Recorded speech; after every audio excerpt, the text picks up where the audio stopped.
आप देख रहे हैं अपना भरोसेमंद चैनल ट्रेंडिंग न्यूज इंडिया। हमारा एक ही लक्ष्य है, छुपी खबरों को सबके सामने लाना। हाथरस में गैंगरेप की शिकार युवती की हार गई जिंदगी से जंग।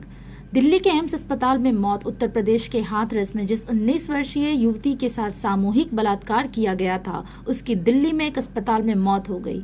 महिला के भाई ने मौत की पुष्टि की। महिला के साथ 14 सितंबर 2020 को हादसे में गैंगरेप हुआ था। सुशांत सिंह राजपूत की विसरा रिपोर्ट आई सामने।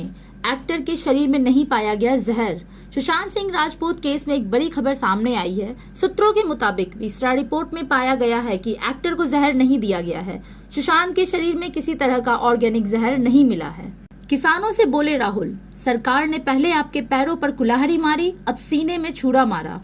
कांग्रेस के पूर्व अध्यक्ष राहुल गांधी ने कृषि संबंधी कानूनों को लेकर मंगलवार को एक बार फिर सरकार पर निशाना साधा और कहा कि देश के भविष्य के लिए इन कानूनों का विरोध करना पड़ेगा। उन्होंने किसानों के साथ डिजिटल संवाद करने के दौरान यह दावा भी किया कि नोटबंदी और जीएसटी की तरह इन कानूनों का लक्ष्य भी किसानों और मजदूरों को कमजोर करना है। इस डिजिटल संवाद में पंजाब, हरियाणा, महाराष्ट्र, बिहार और कई अन्य प्रदेशों के किसानों ने इन कानूनों के संदर्भ में अपनी बात रखी।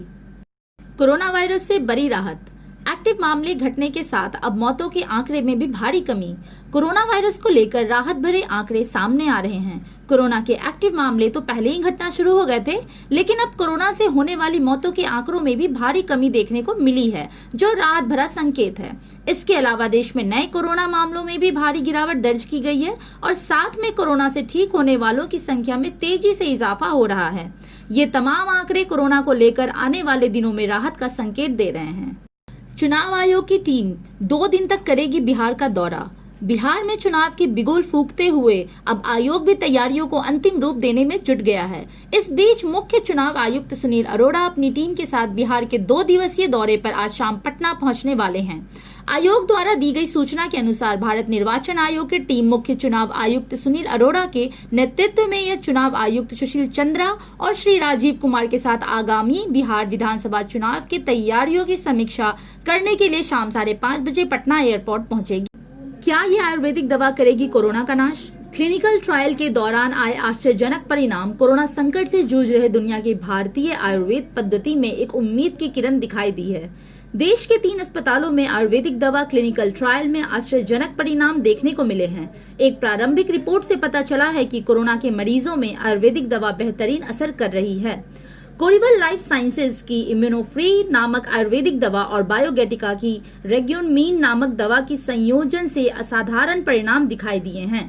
सिर्फ $3 होगी SII की कोरोना वैक्सीन की कीमत। भारत और दुनिया के लिए 20 करोड़ खुराक की जाएंगी तैयार।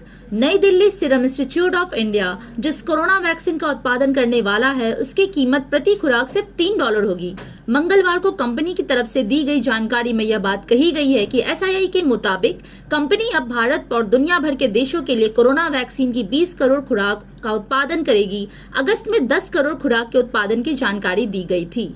दहशत में चीन। सता रहा है अमेरिका हमले का डर। चीन की नापाक करतूतों पर पूरी दुनिया के सामने है। एक तरफ जहां चीन लद्दाख में भारत को परेशान करने की पूरी कोशिश कर रहा है, तो वहीं साउथ चाइना से कई देशों को परेशान कर रहा है। हालांकि चीन अपनी गलत हरकतों को पूरी तरह समझता भी है, इसलिए डरा हुआ भी रहता है। अब चीन को इस बात का डर सता रहा है कि अमेरिका उस पर हमला कर सकता है। दरअसल चीन की सरकारी अखबार ग्लोबल टाइम्स के एडिटर ने ट्वीट करके कहा है कि ट्रंप प्रशासन साउथ चाइना से की चीन के द्वीप पर हमला कर सकता है। 6 साल में सेना ने खरीदा 960 करोड़ का खराब गोला बारूद। ऐसे वक्त में जब भारतीय सेना चीन के साथ सीमा पर संघर्ष की स्थिति में है, तब सेना में आई एक इंटरनल रिपोर्ट ने कई सवाल खड़े किए गए हैं।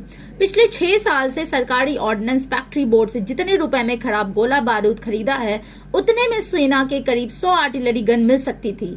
ये दावा सेना के अंतर्गत की गई एक रिपोर्ट में किया गया है, जिसे रक्षा मंत्रालय को दिया गया है। सुशांत सिंह के बाद मुंबई में बिहार के एक और एक्टर की मौत। बॉलीवुड एक्टर सुशांत सिंह राजपूत के मौत के बाद बिहार के मुजफ्फरपुर के रहने वाले उभरते हुए कलाकार अक्षत उत्कर्ष की मौत का मामला सामने आया है। अक्षत की मौत भी संदेह के घेरे में है, तो वहीं परिजन के साथ वाली बिल्डिंग के रहने वाली युवती और कई अन्य लोगों पर अक्षत की हत्या करने की साजिश का आरोप लगाया है। परिजनों के आरोप है कि मुंबई पुलिस इस मामले में कोई सहयोग नहीं कर रही है।